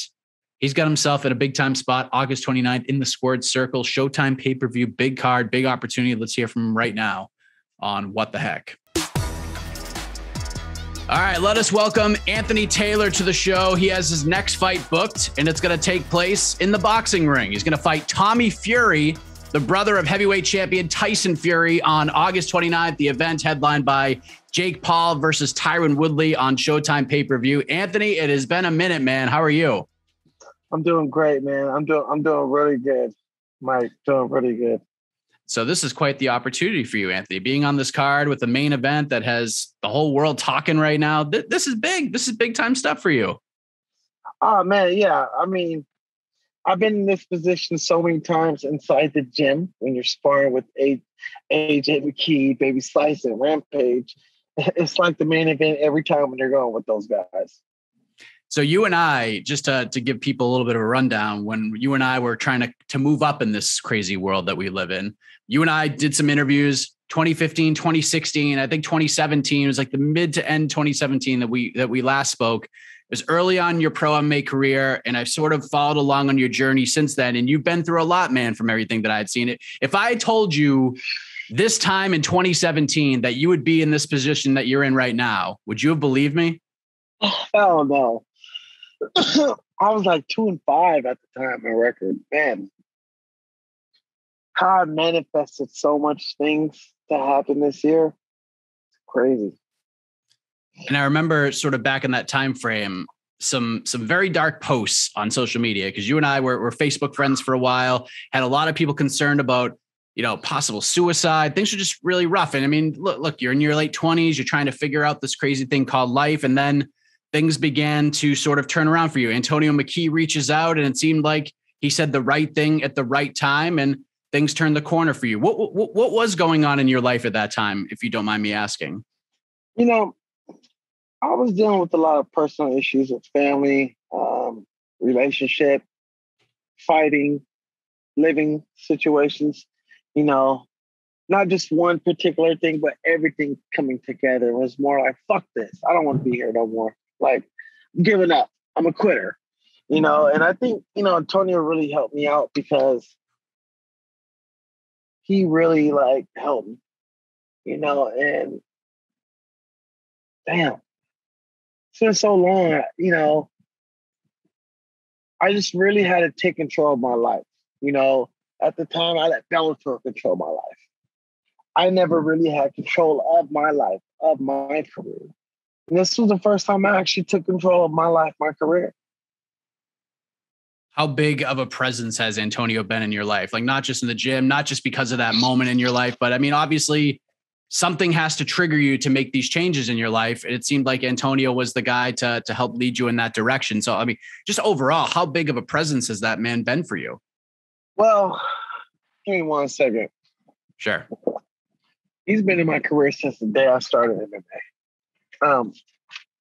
He's been like a father to me, brother to me, a mentor to me, overall everything to me. He's the reason where I'm at with my career too. I'm not going to take all.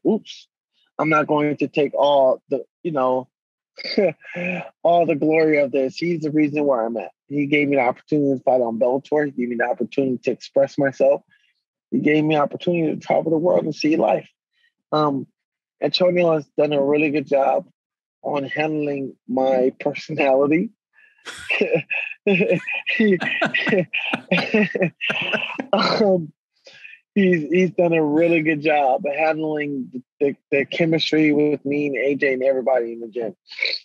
Yeah, I mean, you still got some of that pretty boy swagger going on. There's no doubt about it, but it's definitely toned down a little bit. Like, you found like sort of a happy medium between, I guess, humble guy, but the pretty boy swagger. Like, you found like a sort of a happy medium between the two. Is that fair to say? At least that's what I see. Absolutely. Antonio's a jokester himself. He's a very hardworking man.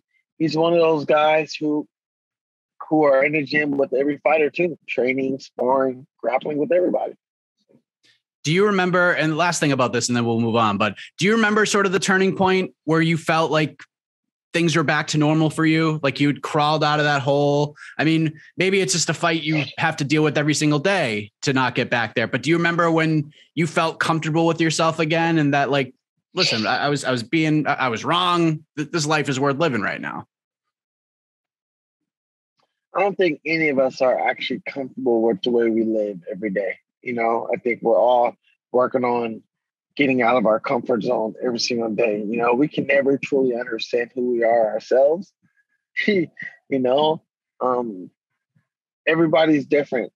And, with me, I think it starts with the foundation of who you are. How's your relationship with your parents? How's your relationship with your friends? How's your relationship with yourself? And not a lot of people is willing to accept that or accept the truth about that. And being comfortable in those environments or situations, especially when you're a fighter, there's an eye in fighting. There's an eye in fight. There's two eyes in fighting. The eye is me, the eye is the other guy. I am fighting you, and the comfort zone of that, it takes time. You never know when. It can be like, hey, I win this fight, win 2 more fights, I'm a multi-millionaire like Conor McGregor. Then I can be like, okay, I'm comfortable. You just never know when you're comfortable. Even though Conor's where he at, Conor's not comfortable because look at what he's doing. It's a great point. So you can never know when you're comfortable. Yeah, that's an interesting way to look at this. And we talked about Antonio, now seeing what freaking AJ's been able to do. My God, becoming a world champion, defeating Patricio Pitbull in relatively short order. I mean, that was an unbelievable performance. How did you react to that, watching that all go down? I knew it was going to happen quick. AJ's a fast starter. He ends the fight the way he starts. He's going all out. AJ's not taking no shortcuts. AJ takes the hard way around things. And look where he's at. He's a champion, multi-millionaire. Taking no damage and no fights. He's in a good position.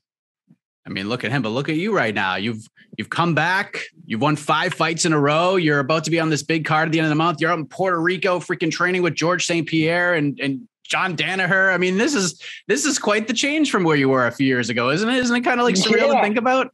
Man, it was like, I'm thinking like, whoa, I'm with the GOAT, like George and John. I'm in Puerto Rico with Jake Paul. And every other fighter out there, like, man, like. I'm the coolest MMA fighter right now. Like, that's what I'm thinking. I'm the coolest MMA fighter. Jake Paul is the top 10 guy that everybody talks about in boxing. After this fight, I'm going to be a top 10 MMA fighter that everybody's talking about in MMA. I'm going to be trending on social media on Twitter. Watch. All right. So for those, you mentioned it, for those who follow you on social media, you and Jake Paul have been apparently traveling the world together. You're getting the rounds in. You've been doing it for a little while. When did you first meet Jake Paul? Like, how did this relationship begin? Well, it was funny because I was talking crap about him on Twitter. And his coach, BJ Flores, was like, hey, if you want to fight Jake Paul, why don't you come down to Miami and spar? I'm like, sure, when? Just jokingly. I'm like, never going to happen. So BJ was like, spar next week, Miami. Come on down. Here's the address. I'm like, holy shit. I'm really about to spar Jake Paul. So I fly down to Miami. I go to Miami. I'm like, man, we about to really get it in. All of a sudden, we go Rocky 2 at the end of the Rocky 2 scene. Ding, ding. Ding, ding. Bam. we do our thing. We had our difference on social media. And then, after the Ben Askren fight, he's getting ready for the, Tyron Woodley fight. He calls me up. Obviously, I made an impression. I did something right in the sparring match. I'm not going to talk about the sparring match, because I don't talk about sparring. But I done something for him and want to bring him back. Jake could have called anybody else in the world. Any UFC fighters, boxers, but he decided to call me. Because I have to say, I was kind of surprised about your involvement in this camp because this whole thing is being structured as, at least like on the marquees and how the storylines go, it's boxing versus MMA. It's fighting MMA fighters and taking on some of the bigger names and trying to prove a point to MMA. And, you've been involved in this sport for several years. You've been on a roll competing inside cages. Well, a big chunk of the MMA community, the fighters, et cetera, they seem to be all against Jake Paul, hoping Tyron Woodley just destroys him and we put an end to the circus. And you're out there sparring with them and training with them and building this relationship with him. You know what I mean? Do you, after that first sparring session, do you no longer look at it like other MMA people do? Like it's boxing versus MMA, but more of 2 guys just trying to get each other better How does this all work? Well, here's what people make mistakes. A lot of these fighters make mistakes. They look at Jake Paul as a YouTuber. He's not a YouTuber. He's a boxer. He's a fighter. And the mistake where people get is, oh, he's a YouTuber. When I flew to Miami, and the reason why I got called back, because I didn't look at Jake Paul as a YouTuber. I looked at him as a fighter. Anybody, I don't care if you're a plumber, firefighter, a police officer, a nanny. Hell, I wouldn't even care if you're the DEA. The DA, it's a district attorney. You step in that ring or a cage, you're considered a fighter now. Especially when I'm in that cage with you or that ring with you. I don't care who you are. If my mom step in that ring or cage, you're a fighter now. Because you're telling me you're risking your life against the other person the rest of your life. You're a fighter. You don't put on that police uniform just because you want girls and showboat for a gram. You go in there and you put on that police uniform, you put on that firefighter uniform, you're risking your life. You're now saying, hey, I'm a fighter for the people. I'm a fighter for myself. Overall, I'm a fighter. So that's the mentality I had when I went to Miami to spar Jake Paul. So he got your respect after that sparring session. We don't have to get into the details, but you walked out of it, you were like, damn, I respect this guy. Well, I knew he was training. I knew he could box. I mean, damn, he's like 6'2", 220. I mean, shit. You've been doing it for 3 years, so you better know how to box. And Jake's improved a lot, man. This guy's unbelievably good. Don't be surprised if you actually see him spar Canelo in 3 years. What's interesting about Jake is like, and you could attest to this being in MMA, people talk about like Colby all the time. Like he has this character, Colby Covington, ruffles feathers when the cameras are on. He's playing the villain, but those in his inner circle, if you will, those close to him, a lot of his training partners, they say like how good of a guy he is. He's not the same guy as you see on camera. And Jake and Colby are obviously different people, but Jake comes off a certain way on television, but he's a promoter. He's trying to promote fights and get people to watch. True. Jake is Jake. Who am I to tell Jake can't be? A lot of people say, oh, well, he's a YouTuber. Well, shit, no one brings up the fact that I was a stripper, got into MMA, for being flamboyant. What Jake does, Jake speaks his truth and his facts about other people or what he does. I don't get involved in that. That's him. That's him engaging with people. I listen. I watch and I listen. Because Jake is Jake. I'm not going to sit here and be like, well, Jake is telling lies. Jake is telling the truth. That's something for the fans to see and follow through and see if he followed through on that lie or that comment. Like he speaks up on fighter pay. I don't know about the UFC on Dana White and their pay, so I don't speak on that because I don't know. I'm not in that position. I've never received backlash from fighter pay. I don't know. I can't speak on the UFC and their pay structure because I'm not in the UFC. I fought for Bellator my whole career. So the best thing I can do is just watch from afar and see how things play out. I try to stay away from it. Fair enough. I was just wondering if he is kind of different. Like, is he a cool guy? Like, I think that's kind of where I'm going in the short answer. Okay. He's a cool guy, man. The guy's business. He's funny, friendly. He invited me over for dinner with him and his family. I met his mom, his family, his brother, I'm sorry. Jake is a really good kid. Like, very honest. Like, it's crazy. Jake paid me more money in 3 months training with him, being a sparring partner, than I did in my whole career in MMA of 6 years. Wow. And I fought for Bellator 5 times.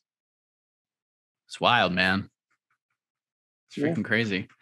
So it seems like you found yourself in a pretty good spot in a number of ways. But obviously, Jake's got a big fight with Tyron. It's on the marquee. But before that fight happens, you're going to be boxing Tommy Fury. And It's been fun to watch, man. You guys have been going back and forth with videos. You're singing songs, cutting promos on the guy. Like, how do we get to this place? Like, when did this beef with Tommy start? It's such hostility, Anthony. Man, I mean, the day I was out there training with Jake was like, hey, I got some good news and some good opportunity for you. I'm like, what's going on? He's like, I want to give you the opportunity of a lifetime to change your world, to change your life. He's like, you ever heard of Tommy Fury? I'm like, yeah. It's the guy who's been asking you out. Jake's like, hey, I want you to fight this guy. Beat him up, change your life. I'm like, ooh, okay. Okay, I'm going to do it. Let's do it. And look where I'm at. I manifested this day what happened. I said on my Twitter, May 31st, June 1st, I said, I called him out. I called Tommy out. Fight me. Fighting these bums. See how I manifest that. And now, all of a sudden, I'm fighting Tommy now. Because I manifested this stuff. There's no love lost. No love lost here. God put me in this position for a reason. You know, I can't lose. It's 3 weeks. Why lose? I got my whole life ahead of me. Why lose this fight? Why lose? I got nothing to lose, but everything to gain. If I lose, he's just an MMA fighter. He's not a boxer. I go straight back to MMA. My record's nothing belongs on my record. I beat this guy. Holy crap, this guy's a real deal. Jake's sparring partner. Anthony's the real deal. Sky's the limit for me, you know? So you're playing with house money on August 29th. I'm playing. I'm not even playing with house money. I'm playing with my money. I'm betting my own money because I know I'm going to win this and get it back. You know? Right now, we're playing blackjack and I just hit an ace on my first hand. Whoop! What's up? You know what I'm saying? I got 2 aces. I'm either going double down or hit me. You know what I'm saying? Yeah, split those. Split those. You know? Look, we playing poker. Hey, I got a royal flush. I'm just trying to make sure I can hit that jackpot. You know, if you got any aces, let's split the pot. Tommy is 6-0 thus far as a pro boxer. You seem to have a little bit of an issue with the records of the opponents that he's faced. Of course, he's been trying to get a fight with Jake as well, as you mentioned. Have you watched Tommy box at all? Have you seen any of his fights? Have you been impressed? No need. I have a better job. I have a better chance watching regular amateur spar in the Olympics. Oh, lost your video. Me. That's all good. Hold on. Real quick. I have a better chance. I have a better chance watching the Olympics and getting more work from that. You know, I'm not getting the best out of it. All right. So you're ready to go. You've seen everything you need to see already. I've seen everything I can see. He's only as good as his last fight, and he looks sloppy as hell. All right. So you have seen something on him. Yeah. And not impressed. Not impressed at all. What they say, hey, you're not that guy, pal. Trust me. You're not that guy. And Tommy looks at me, and you are? And I'm like, absolutely. Speaking of MMA, because you said whatever happened, like if you lose, you just go back to MMA. You did fight your last fight for Bellator. Are you under contract with them, or is that just a one and done? That's a one and done. I'm free agent. If the UFC wanted to pick me up, they would pick me up. Bellator wanted to talk to me, we could talk. But right now, I'm a free agent, and my focus is on Showtime. Showtime, baby, because I'm Showtime. And if you win, you're still planning on doing MMA as well? Still Who knows? Going back? If I win, I might stay with with boxing. Who knows where I go? All right, hold on 1 second. Chad, if you can hear me, just hang tight for like 2 more minutes. All right. All right. So how does this one all go down, Anthony? How do you set the table for Jake? How do you kick off the festivities in Cleveland, August 29th? What's the headline going to read? Second round TKO. Pretty boy does pretty quick work. Tommy Fury. And what's the prediction for the main event? Because I don't think you're going to go out there and say second two. 4th round TKO, Jake Paul. All right. So we're going to go to the 4th round here. Anthony, I got to say, I'm very happy for you, man. Like, you have been through a lot. You've come through on the other side. Big things are happening for you, and a big opportunity awaits you August 29th in Cleveland. Any parting words for Mr. Fury before we say goodbye? Hey, Fury, hope you and your family are healthy, COVID free. Hope you have a healthy weight cut. Looking forward to meeting you. Come professional, come on weight, come on time. And let the best man win, or the pretty one win. Of course, it's me. And let's make it happen.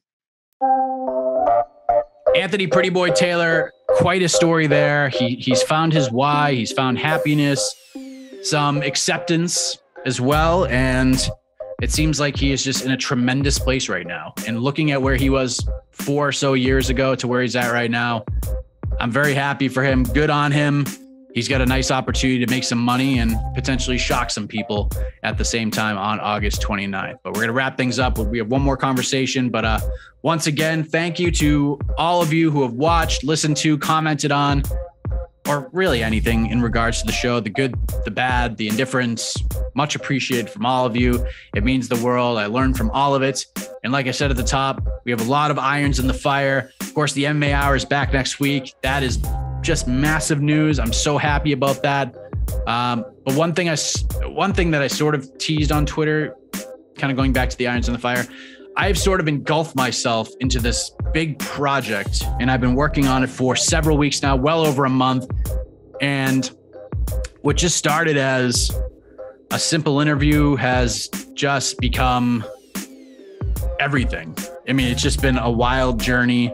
I got obsessed with the story, and after doing so many different interviews about it and talking to so many different people, it really has become one of the most unbelievable stories that I've ever heard in MMA, outside of MMA bubble. I mean, it's wild. And I'm also working on sort of a little mini documentary podcast on this story as well, since there were so many great voices that took part in this, not all of which were able to be used in this feature that I'm doing.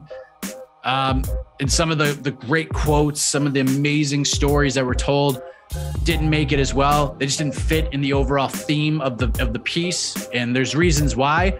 But with this doc, we can add some of those voices. We can add some of those great quotes, some of those great stories. And I'm excited. I've never really written anything like this before. I produced a lot of things. I've never really produced a mini doc from an audio sense like this before. So I'm looking forward to dropping it soon. I'm a little anxiety ridden when it comes to this. I've had conversations with Sean Al-Shadi about this, especially like the day before. I'm probably going to lose my mind. Probably not going to sleep the night before.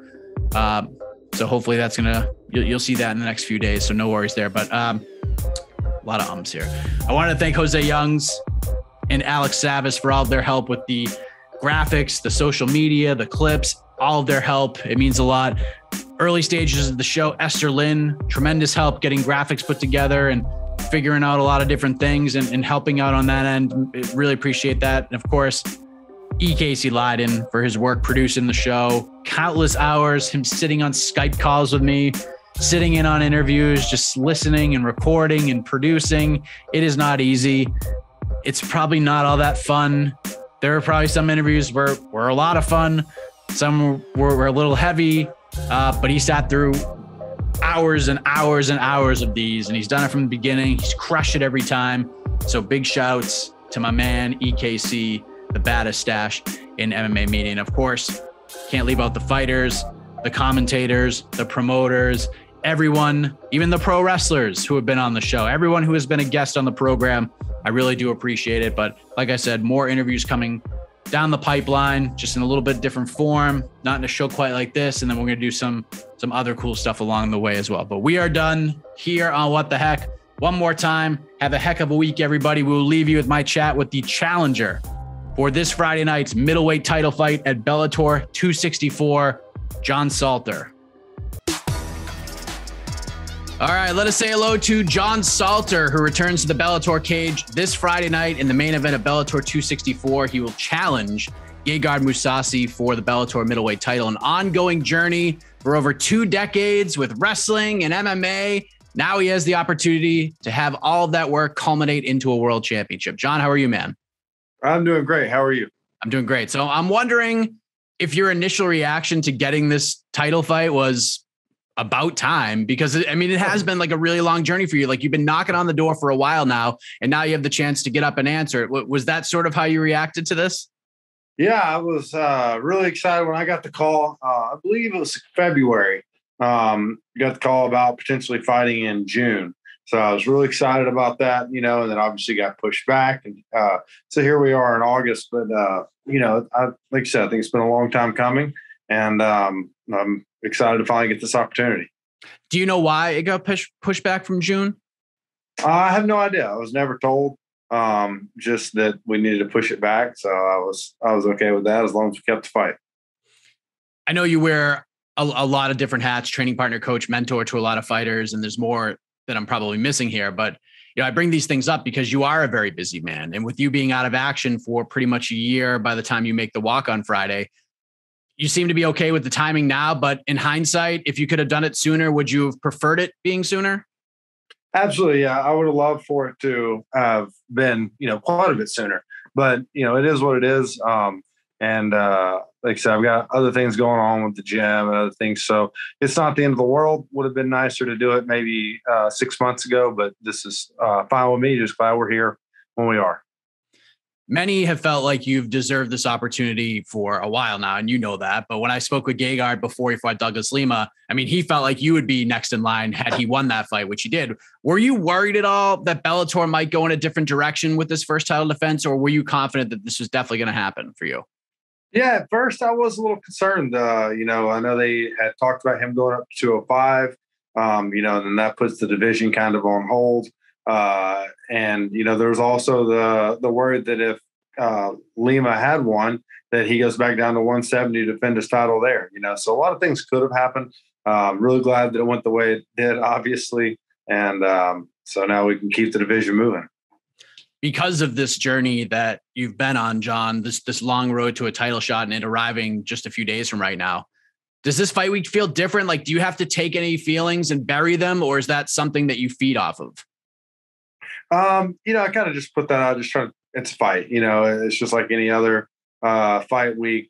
Nothing's really changing too much. So just trying to keep it like that. And then, obviously there is the, kind of looming over you. This is a different thing, different opportunity, different opponent. But at the end of the day, it's still fight week, and just try to treat it like normal.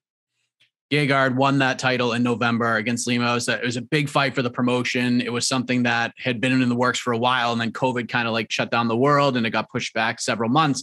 What did you think of that fight being booked to begin with, as a guy that was so close to getting that shot? Like, did you understand that? And, what was your initial thoughts when you saw that fight was booked? Obviously I was upset. I thought it should have been me and Gegard fighting for the title there. But, at the same time, Lima had kind of cleared out the welterweight division for a little while. So I think that's, when it is acceptable for somebody to jump up a weight class. Obviously, he had a tough fight coming up after that. But, I understood it, but was obviously upset because I think I was the guy that should have been right there ready to fight for it. I'm sure you were watching that fight very closely. What did you think of the fight? Did it go the way you expected it to? Did anything sort of surprise you in that fight? I think just once again, it was kind of the same thing that we always see, is that Gegard is able to pull people into his fight pace and lull people into what he wants to happen, and you saw it with Rory McDonald, you saw it with Lima. You see it a lot of times when he fights, that he kind of just pulls people into what he does, and guys never get out of that once they get sucked in. And I think that's kind of what happened to Lima. He just never really got going because Gegard never gave him an opportunity. I spoke with Gegard a little earlier, and he feels, at least the way a lot of people look at this fight on paper feel when you look at this matchup. It's a classic catch can striker versus wrestler type of matchup. And, he's certainly down for that battle. He's been there many times, but one thing he's looking forward to are the exchanges that may have to take place in order for you to get this fight to the ground, to your bread and butter. How have you prepared for that aspect of the fight? Is there anything extra that you've had to do in preparation from a striking aspect to get yourself ready to sort of implement your game? Yeah, there's not a lot of guys that strike like him, so kind of got to bring, I got a guy that's got a fantastic fast, long jab like he has. Got a guy that does a really good right hand and just walks you down like he does, guys that are throwing odd angles that you don't normally see, so I'm kind of having to use different training partners to build that Mousasi in the gym, but I think it's going really well. A potential 25 minutes of fighting is on our hands this Friday, Mohegan Sun. And even when you've been in 5-round fights, they haven't gone very long, but it's been around a decade or so since you've been in like a title fight for 5 rounds. Is that right? Yeah, that's about right. So, and that one ended in the second round. So, I haven't gone deep that many times, been in the third round a few times. I had a bad turn, or had a couple of third rounds that were rough and a few well. So prepared a little differently for this one than I ever have before. So I think those later rounds will be a lot better than they have in the past. So you don't feel like going into the championship round is going to be much of a big deal for you. Plus, like, you got this long wrestling pedigree. So I'm sure you've been, used to the grind and getting your conditioning up to that point, right? Yeah. So, I think we figured it out. Obviously, there's that aspect of just go out there and work hard and get in shape. And there's the aspect of doing it the right way and where everything makes sense, and looking at the science behind it. I think I've blended those together pretty well this time. I know becoming a world champion is a big thing for you in this journey, but being able to fight someone like Gegard, a true legend of the sport, he's been around for so long, former Strikeforce champion, never really got a chance to fight for the UFC title, but I mean, that's a big deal to be able to fight that guy. Like, what would that mean to you to not only just become a champion, but to do it by defeating a guy like Gegard? It just shows where I belong in the sport, so I think it just puts me where I think I should be. And that's all I'm looking for, is opportunity to do that. Recently, Bryan Barberena returned to action, and he lost a tough decision, had a great third round, made things really interesting. But to see him sort of firsthand go through what he went through physically to even get back in the cage, like, how much motivation did that give not only you, but just like the rest of your team, everybody around him? Because I don't think enough attention was put into what this man had to do in order to get back into the cage. Yeah. I think the craziest thing about that I don't think was touched on a whole lot was just that everything was a testing process. Nobody knew, is he going to make it through this practice? Is he going to make it to the next one? Okay, we stepped it up a little bit. He did well. What about this next one? The first time he gets hit in the body, how's he going to deal with that? Obviously every single step went well. And, we got a great coach who took it at, if there's one day that we see something we don't like, it's over. We don't push again. It's not worth it. And just his body held up to everything. So it was great to see, because it was a big question all the way through. And to see him go out there and be able to have a fight like that and walk away without anything wrong with him, it was really great. Was that something you guys had to pay really close attention to? Like, even on fight week, you had to monitor everything along the way? I wasn't there for fight week, but I assume, knowing Jeff, the way he is with everything, he's very meticulous about everything. I know that, he had his eye on every single thing, because even he finished a hard training camp and he did well. And then you go, wow, is his body going to be able to handle cutting weight again? How's that going to go? And obviously everything went well. So, obviously, it would have been better if he got the win. But to see him have a fight of the night performance like that and his body hold up was really good.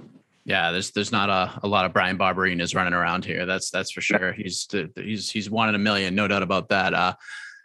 How does everything translate into Friday night, John? Like, your shot at a world championship against a legend. It's going to be on Showtime, which is pretty cool for you too, I'm sure. But how does this all go down in your mind? How do you see this fight playing out? Josh, I'd love to say I'm going to go out there and finish him in the first round. That'd be great. But, this is a guy that doesn't make mistakes. So it's somebody that it's not capitalizing on him making a mistake. It's forcing him into bad positions and just keeping pressure on him, keeping him on his back foot. And, that's going to be the name of the game. And I think it's going to have to take 5 rounds to do it. It seems like Austin Vanderford will be the man waiting in the wings for the winner of this fight. Are you even looking at that right now, or is it just all laser focused on Friday night? Yeah, I'm not. haven't put any thought into anything after Friday night. Right now, Friday night's the only thing that matters. Well said. Looking forward to this fight, John. Appreciate the time very much. Well-earned opportunity. Long overdue in a lot of people's opinion at a world championship. It goes down this Friday night. Bellator 264 live on Showtime. John, I appreciate it very much, man, especially this close to the fight. All the best to you this week and in the cage on Friday. Thank you so much. I appreciate it. You're listening to the Vox Media Podcast Network.